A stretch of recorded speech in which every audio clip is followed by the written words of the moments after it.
Alam niyo minsan yung pagtatrabaho sa ibang bansa, napakalaking sakripisyo niyan. Kahit hindi niya alam yung mangyayari sa kanya doon.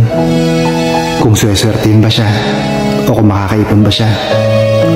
Kung matutupad ba yung mga pangarap niya para sa pamilya niya at para sa sarili niya. Alam niyo, sumugal yan. Pero minsan ang hirap lang tanggapin na mismong pamilya pa magiging dahilan ng pagpapakamatay ng isang OFW. Alam niyo, marami sa aming mga OFW, umiiyak na lang kami kapag hindi namin ibibigay mga gusto niyo.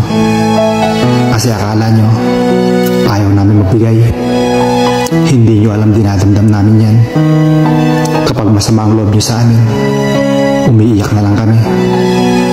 Lagi niyong tatandaan, kaming mga OFW walang karamay sa abroad. At kayong mga kamag-anak namin sa Pilipinas, ang nagiging lakas namin para magpatuloy. Sana lagi niyong tatandaan yan.